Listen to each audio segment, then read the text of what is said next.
What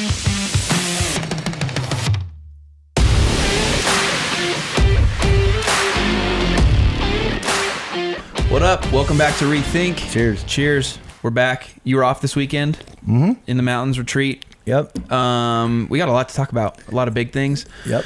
First off, thanks for subscribing. Thanks for sharing. We really appreciate it. It's incrementally growing each week, which is really cool. Yeah, it's taking off. Well, all the platforms are. Yeah. You know, so we have to talk about Nolan. We have to. We'll get. Yeah. Because I'm up at the cabin. I'm doing this men's retreat, and all of a sudden my Instagram starts going ping, ping, ping, ping, ping, and I'll be in a meeting, and I come back 58 new. I'm like, what is happening? Did we post something? Yeah.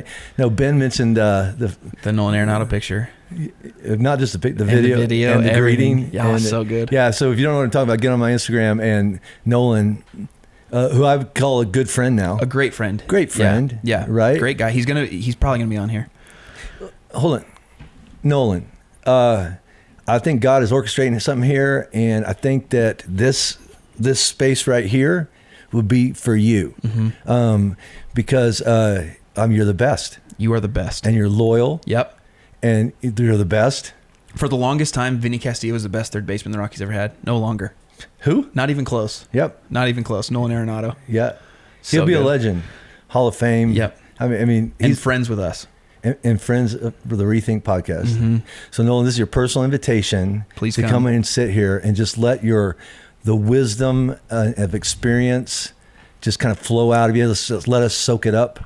Yeah. And, Be so good. Yeah. Yeah. When Brian and Courtney sent me that video, I was like, tell the story about how all that came about, because you blew my mind Saturday. Yeah. So this couple at Aurora, Brian is the main videographer for the Rockies. Courtney's just great. They host And our Aurora's your campus. Aurora's my campus. They host our student ministry in their house. And he works for the Rockies. He's down at spring training, and I get a text from Courtney. Well, I met him a couple weeks ago on a plane. Right. Yeah. And they've been coming for a while. They're great. And she texted me a picture of him watching you. And I was like, Jim's going to cry when he sees this. I did. I had a little tear come out. Then I get the video. Yeah, then you send me another one going, hey, do you really want to get turned on? And I'm like, yeah. Yeah. And then you send me that video, and I'm like, Robin, come here. Oh, yeah. It's so good. It is good. It's so good. But yeah. Because I used him as an illustration the week before, just about how he makes it effortless. And I try to tie that into, with enough repetitions, and then we can, that's how you progress and get good until you're finally Nolan Arenado whipping it to first base on a line drive, effortless. Yeah. I want to live my life like that. And he was the metaphor for it. And then he watched it, and he's like, and Robin's like, and then he goes, Pastor Jim, just hang in there. God bless. And Robin's like, what? Yeah. It's so good. It's so good. Oh my gosh. Oh, did you see what Mike Trout just signed for? I can't imagine. $430 million. Dollars. Pesos, something. I mean, with pesos. That's incredible. But can you imagine being 26, 27, and they just like hand that to you? It's crazy. No. When I became campus pastor, that's what you did for me. Something like that. Yeah. Okay, so we have lots that we could talk about, want to talk about, are going to look at. But right now, I think the biggest thing, just news-wise, something that's being politicized that shouldn't be politicized, is what's happened in New Zealand last week. Yeah.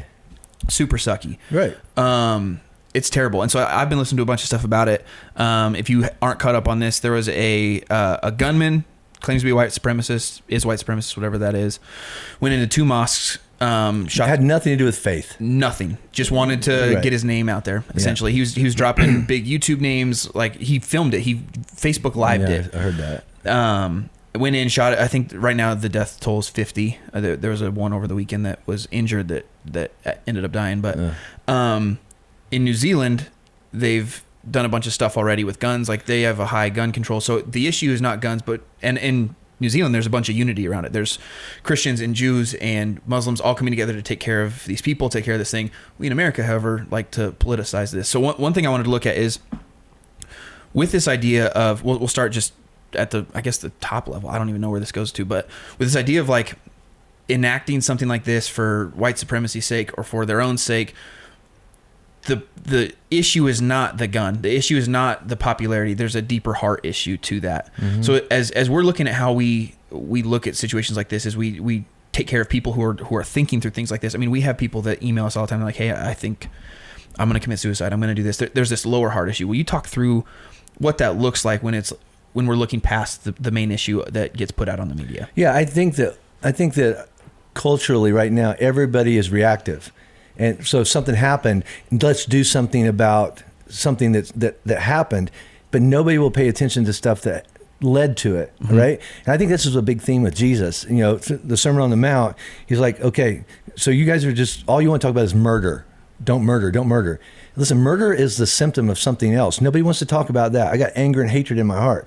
I don't know this young man that did this, but I bet if you go back upstream in his life, something has happened that's caused a lot of hatred, a lot of anger, and then he pointed it out, and he just used guns to do it. And some people use bombs. Some people use words. Yeah. Some people use blackmail. Some people use whatever their position is. They'll use whatever they can do to hurt people, and then we get mad at, you know, at the gun, or we think, well, if we just take guns out of people. Listen, unless a heart change, we will beat we beat each other up with sticks and swords for thousands of years before there were guns. All right, now guns are going to be more impact, more efficient in taking out massive groups of people.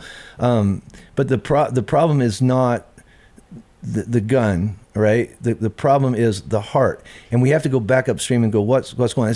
The stuff with the gender stuff in our world today is like, let's talk about that and going, what happened way back upstream in this person's life, you know?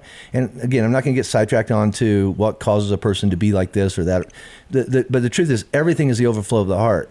So why aren't we going, what happened up in this man's life? Let's talk about that so that it doesn't flow down into shooting up a mall, shooting up a mosque, shooting up a church, shooting up a synagogue.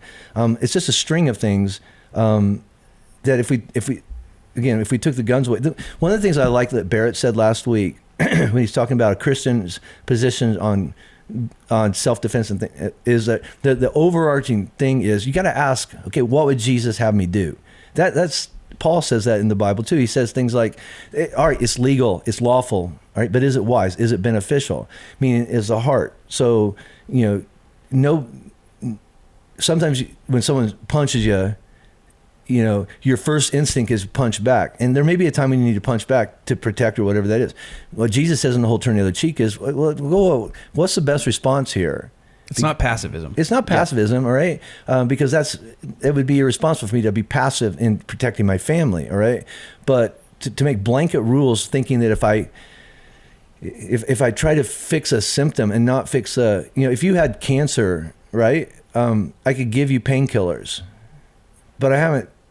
You got to go upstream and hit the chemo, right? And then you have to go upstream and go, you know, for some people going, hey, if we could get certain things out of our diet or out of lifestyle our lungs, changes, lifestyle changes, that never would have been effective. Now, that's not a blanket rule. There's always going to be exceptions to everything. People genetically are just more prone to cancer or diabetes, but most of the people, at least in America, have diabetes. It's food related. And nobody wants to talk about that. We want to pass laws about what size drink you can buy, right? Or what a supersized meal is, right? It's the same thing as, can we just keep on patching up holes and not go back upstream and go, what's causing all the holes?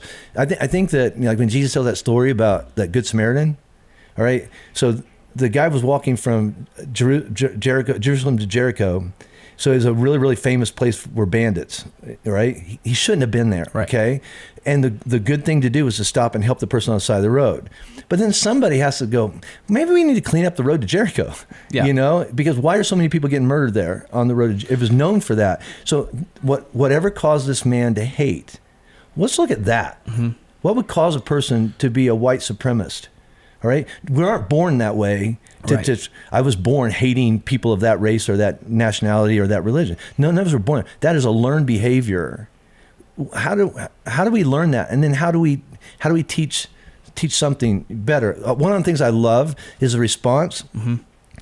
Christian, Jews, and Muslims have all come together to say we need to rally around these human beings. Yeah. All right. In New York, with the synagogue, nobody said, well, they're Jews and I'm a Christian, so I'm a human. There's a human right. And Jesus would say that. I think even for like the first 2 weeks, like there was mosques, like men from the mosques around that area that would line up outside to like be security, so that way when Jews would go in, they had a safe place to be at. So it's like, what does that look like to protect the people around us that aren't like us? Right. You know, So you keep saying we need to do this, we need to do this, we need to do this. I'm lumping us in there as Christians. We have Christians and non-Christians that are listening to this. So with something like this, what should our response be as Christians? We in America, we jump to like, well, I mean, I voted for so-and-so, so I go this track or I go this track, left or right, whatever that is. That's not the correct response in this scenario. Right. Or many scenarios. So what should our response be to something like this? Well, locally is we love our neighbor. Right. In spite of their color, their race, their gender, their sexual orientation. You're my neighbor.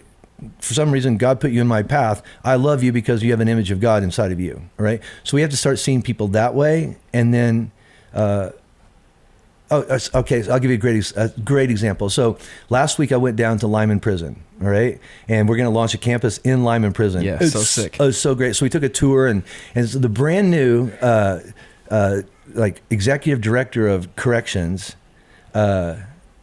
we ate lunch together, and he overhauled the prison system up in Alaska, and then our governor brought him down here to do this. So he's a very strong Christian, evangelical Christian, all right? And so I just called it out, going, buddy, so we have the first openly gay governor in Colorado, right? Mm-hmm. I'm not going to talk about that, all right? But you would think that he would have, and I've never met him, and I'm not judging him, all right? But he's openly gay, all right? And now he just hired one of his cabinet members who's an evangelical white conservative Christian, right? And so I'm reading the list, I'm going, why did he pick you? Mm-hmm. And how are you all going to work together? And he gave me this great response. He says, when you're traveling, there are state boundaries, like when you go from Colorado into Utah or something like that. And then there are national boundaries where you go from the United States into Mexico, all right? When I drive from here into Nevada or into Utah or Kansas, right, nothing really changes, all right? When I cross a border, it's a whole different deal. He says there's certain issues that we have to say, okay, it's important, and it's not a matter of I can be with you or I not be with you in the Christian faith, all right? The identity of Jesus is like, that's our national boundary. Yeah. Okay. And everything this side of it is important, but there's very, very few things that say we can be neighbors or we cannot be neighbors. And I think it's the same thing. We have to figure out what are the hills we're going to die on. And that would be the identity of Jesus, and everything else is like, let's just work through it. Right. And, so you call Allah God, or you call this person God, or you call, Buddha, whatever that is. Okay. Those are big deals. They're not litmus tests for friendship. Right. Or for loving a neighbor, because the Samaritan and the Jew they were as far apart as a Jew and a Palestinian today, right? Or an alt-right person and a person of alt-left, Antifa. Right. Yeah. Jesus would say, hey, this is a state boundary. It's a human being. Stop and feed him. Yeah. Stop and heal him. All right. Don't walk on the other side of the road. And so I think we have to change our mindset as Christians or non-Christians in both directions. If we go, okay, there's a human being thing here going on, that we have to love each other, and then trust that if God wants to change either one of our hearts, that's on his level. My job is just to love you. How do we get into a mindset like that where we think, I'll speak for myself. Usually I think in issues, and like I think about things in issues, not in the sense of like, if I get past that issue, there's a person. Mm-hmm. How do we get from the mindset of, well, they believe this, and that almost characterizes them, or that almost is their identity, as opposed to their human being that is a child of God? I think you change your filter. You and Taylor, your wife, you don't agree on everything, right? But the main filter you go is, so I'm going to treat you in a certain way because of who you are and who you are to me. This is a side issue that doesn't get to trump what goes on here, right? Like, you have that horrible shirt on right now. We live in Nova Nation. See, that's a false doctrine. It's wrong. You only have 3 championships. My Wildcats have 8. We're the defending national champs are the Villanova Wildcats, which also won their conference. Did the Kentucky Wildcats win their conference? No, but most of the time when we won national championships, we've not won our conference. You think they're going to win a national championship? I think they have a better chance than Nova Nation. I have them both losing in the second round. Yeah. Well, sorry, continue. See, I'm not even sure you're saved. There's a lot of... The only redeeming thing is you have on a good hat. Yeah. With a flat bill and a sticker for those who have a problem with that. So Who plays for the Rockies? We were just Nolan himself. Nolan, our good Nolan. friend Nolan. Yeah. On a first name basis. Definitely. We have some nicknames. Yeah. What are they? I can't tell them. They're secrets. Oh, sorry. We have they're handshakes. secret nicknames. Yeah. There we go. When you're tight with somebody, you have secret stuff. True. Yeah. Very Right? true. My point in going back to this other thing is, if the first lens we saw somebody through was not their color or their race or their religion or their orientation or their financial status or their appearance or whatever that, you go, image bearer of God. Now that brings a whole new thing in going, there's a different lens I'm looking through, because this whole rethink that we're talking about is I want to rethink and see things and see people and then approach things as Jesus would, because I want to be the same kind of person.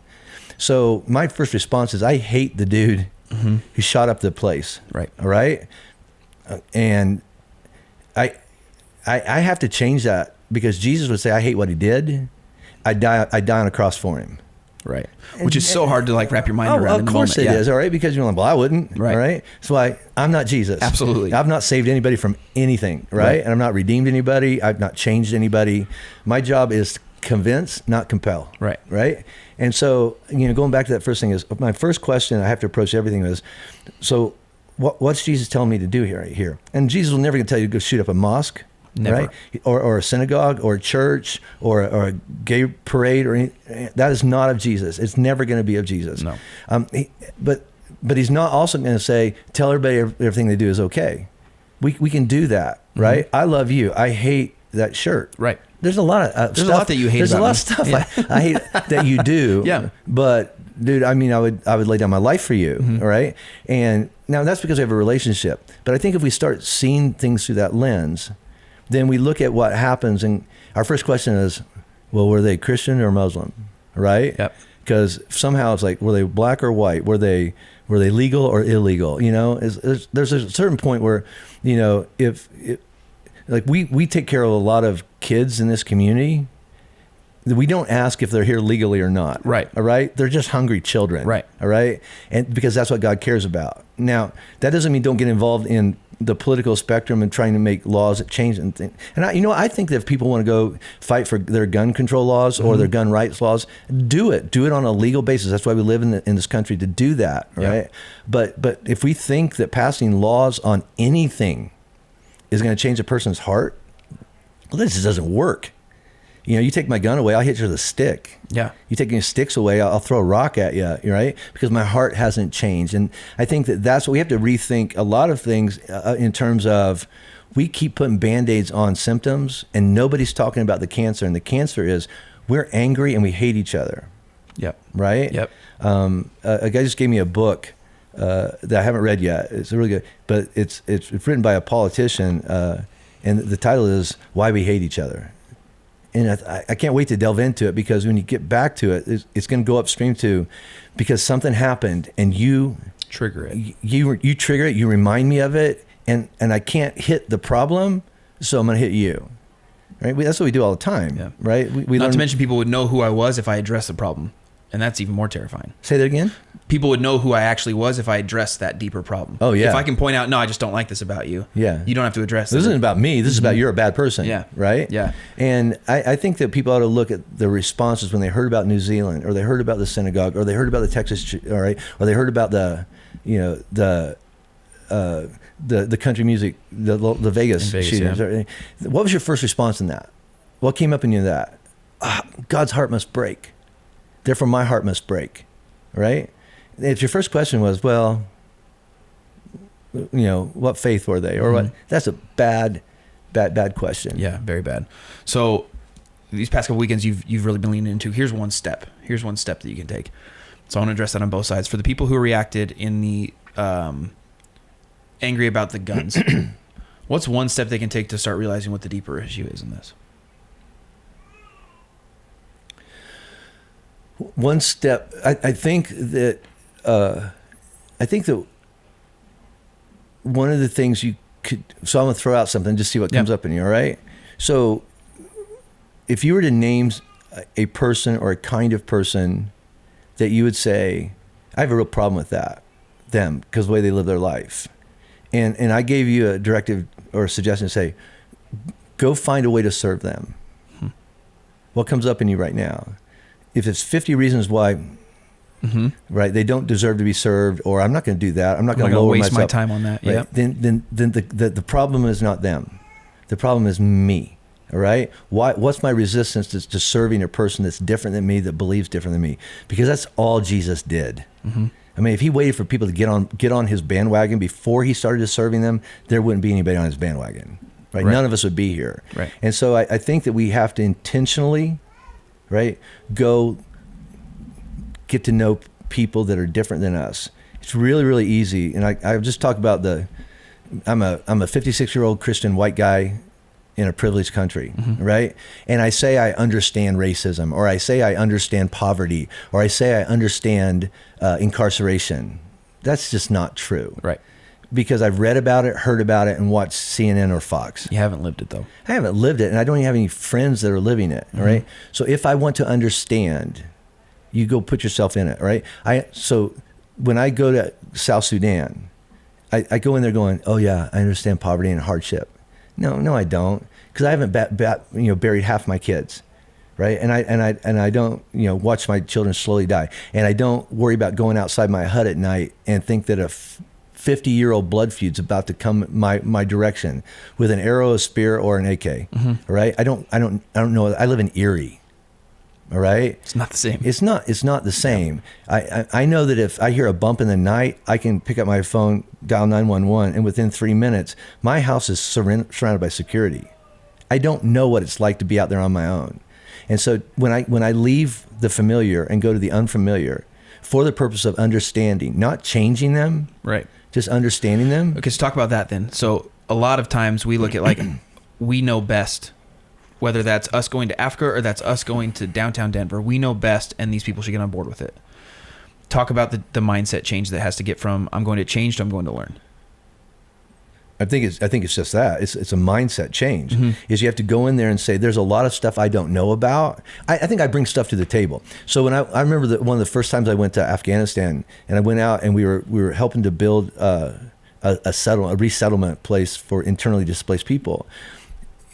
Typical North Americans go into a country and go, we have all your solutions. And we go in there and we build things and we do things, and then we leave and pat ourselves on the back. When we went to Barkab in Kabul, less than maybe 2 kilometers up the road, the Australian government, whatever their version of the UN or whatever, they came in and they poured $25 million into building houses and roads for internally displaced people.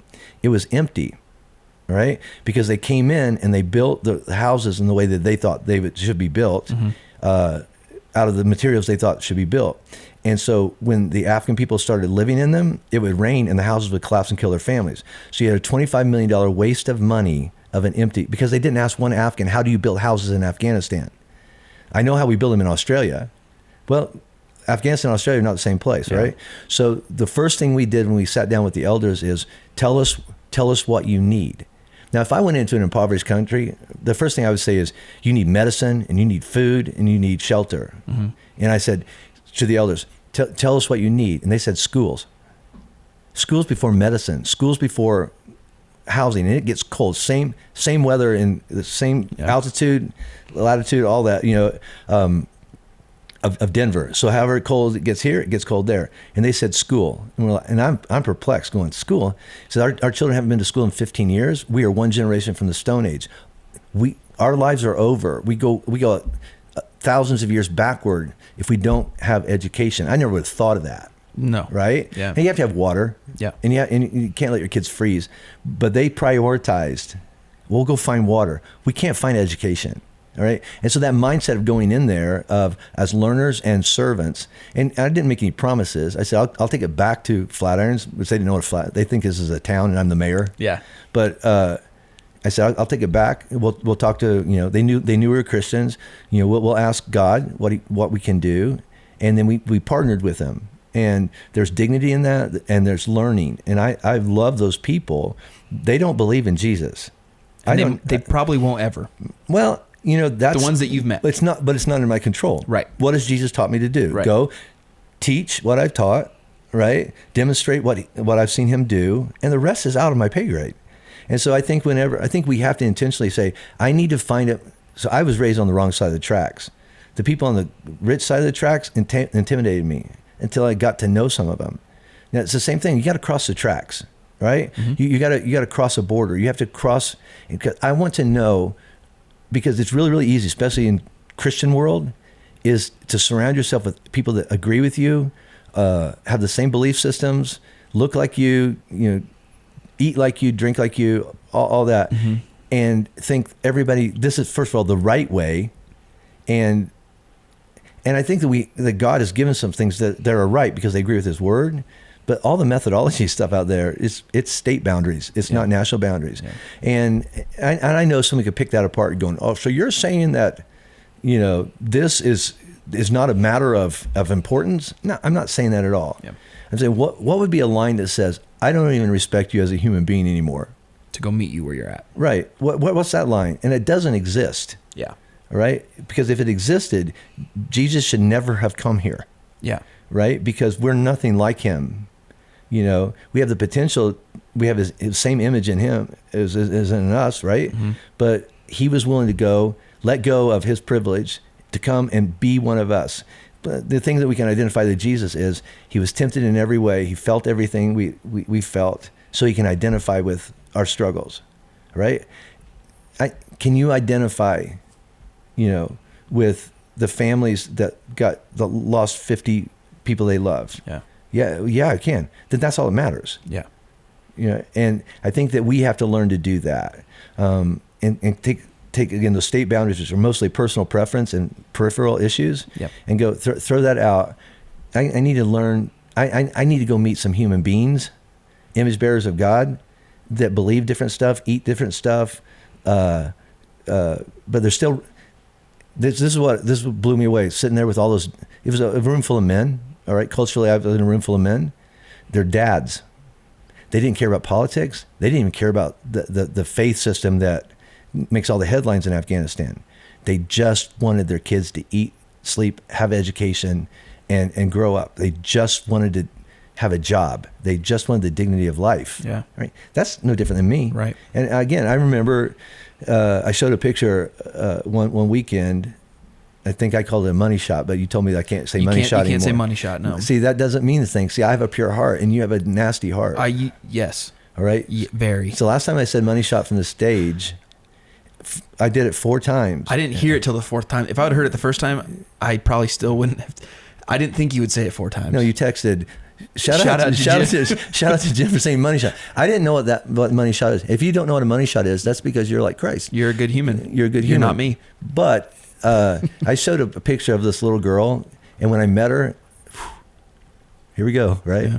She had the same brown eyes that my wife Robin had, and she was like 7 years old. Her name was Medina, and she just when we walked into her house, she was shaking with joy, and I thought, that could be my wife years ago, and she's loved by her parents like I love Allie, mm-hmm. my daughter, right? And her parents want for her what I want for my kids, right? What difference is it? What difference in her value and her God wanting her to have good things in her life? I'm not saying 4,000 square foot houses and driving a Beamer in high school. I'm not saying sports right? every week. Yeah. Right. I'm saying what are the things that God says are good that He wants for her life? She just lives in a village that's been bombed out a bunch of times. I raised my kids in a subdivision. Yeah. We both want the same things. And can we start seeing little girls as these are little girls that God wants good for? They just live in Australia and or New Zealand and go to a mosque, and God still wants good things for them. Mm-hmm. Right? Yeah. And I think we have to rethink how we see people, right? First thing is they're people that God loves. Well, they're gay. I know. And God loves them so much. Just like He loves you. Yeah, as much as He loves me. All right. And you say, yeah, but they're violating Scripture. Buddy, I violate so much Scripture every day. Yeah. Yeah, we have our 5 check marks going, yeah, but as long as I don't do that. Right. Right. And that is something that's man-made, which is the whole Sermon on the Mount. Right. It's a box of things. So you haven't committed adultery. Well, your mind's full of lust and you jerk off every day to porn. Right. Yeah, but I haven't committed adultery. Well, okay. Yeah. All right. It's a matter of time. Yeah. Right. I've never murdered anybody. I've never shot up a synagogue. I know, but you're the most hateful person and you kill people with your words every day. Well, that's not the same. Oh, tell me how that's not the same. Because the effect is hatred spreads, and eventually that hatred infects a kid in New Zealand, and then he goes shoots it up. And I just played a link in the chain. Yeah. Unless I break it by going, no. This ends here. It ends here by loving my neighbor. Mm-hmm. You know, it's the greatest commandment, right?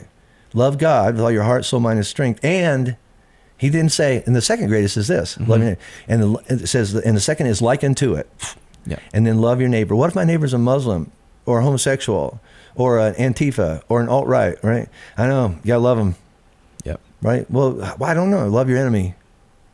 Love your neighbor, love your enemy, right? Love your wife. Yep. Love them all. Yeah. And neighbor is not a like hard definition to figure out. A neighbor is the neighbor is whoever's in your path that God has put in your path, Yeah. right? It might be your next door neighbor. It might be the person that you have access to. So your neighbor may not be a South Sudanese guy named John, Right. right? But if you have access to him, he is, right? Yeah. And so I think we can pray for New Zealand, and then we can love the person in front of us today. That's good. Right? Yeah. That's great. But I don't know them another way. Mm-mm. Right? I think the divine conspiracy that Dallas Willard writes about, your uncle? My uncle, yes. Yeah. It is watch good overcome evil. Right? Mm-hmm.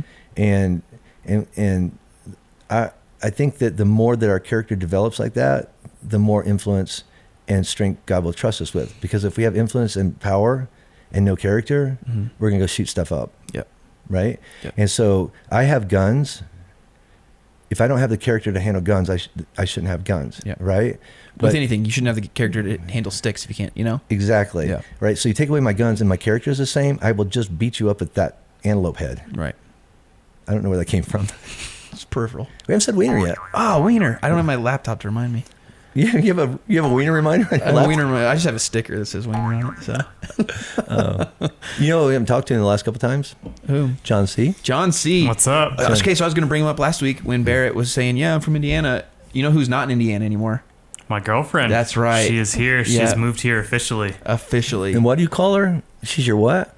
My girlfriend. Yeah. Not fiance yet. No. Not yet. But they're past the year mark. We are. Yep. 1 year was yesterday. Oh, was sorry, 2 days ago. Oh, you better get that right. Yeah. So was the 1 year, was that a benchmark to say, okay, then after the 1 year, so that was one, and then after she moves here, and she's still looking for a job, right? She's still looking. Right. Yep. So what's the next benchmark? Is it a date on the calendar?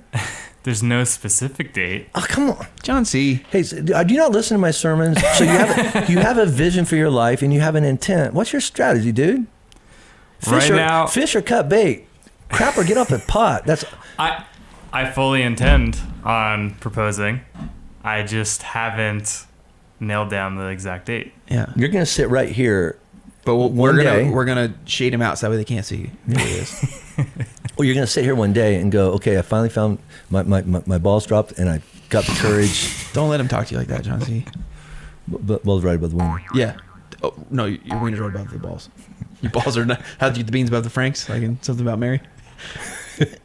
Have you ever stood on your head naked? Yes. Yes, I have. It's great. I remember so I always tell youth pastors, like, you can't do what I used to do as a youth pastor. But yeah. I remember being on spring break, I was in the shower, and it was like stall. And my friend Daniel Dabney, he's out there, he's a pastor now, right? He goes, Jim. I'm like, what? He goes, look. I'm like, what are you talking about? He goes, look. And where are you? In the stall next to you. And so I looked around, and he was standing on his head in the shower. And then he cut the back of his neck open on the drain. He still has a scar there today. That's amazing. It's the oddest. It's one of those, like a car wreck. You have to look twice. Yeah. You know, I'm like, Daniel. Oh, Daniel. You know, because you have to look twice. You have to. Oh, yeah. And so, yeah. So I've never ever seen it's the only man I've ever seen like that. It's probably a good thing. It is. Yeah. It was a horrible thing. Yeah. Can't unsee that. You can't. Nope. No. I was going to tell a story, but then I was thinking we just went from something really good about all that other stuff to sitting on your head with your wiener and balls hanging out. With the Franks above your... With the beans above the Franks. Well, the whole thing is, as Daniel's an image bearer of God. He is. Even when he's standing on his head naked in his shower, he was still an image bearer of God in some way. Yeah, so true. Okay, I love him. Yeah. It worked. He sounds like a great guy. Yeah. Youth pastors out there, don't do that. Don't do that with students. Not in 2019. No. No. That was 20 years ago. Yes. Different Yikes. world. Cool. But yeah. Tie that back in. I have no idea where to go from there. We can just pick back up next week. We can. Yeah. Yeah. So. Yeah. We're gonna pick it back up next week. No, Nolan, Don't judge us off this last 3 minutes. Don't judge this, all right? Because if you come here, we'll talk about wieners. We'll talk about wieners. Yeah. You know who's a wiener? Cargo. Adios, Cargo. Yeah. Just so sad. It's sad. I mean, like I always said, if I ever got to me, this is an honoring thing. Yeah. You know, if I ever got another dog, I would probably name Cargo. Cargo. Yep. Now you no need. No, I name him? Nolan. Yep. Great guy. Except I go, Nolan. Nolan. And he would like think he was getting in trouble all the time. That'd be sad. So you could call him one of your nicknames that you have with Nolan. Okay. But you wouldn't say it right now. Besties. We'll see you next week. All right. You're so strange. Why am I strange? Bye.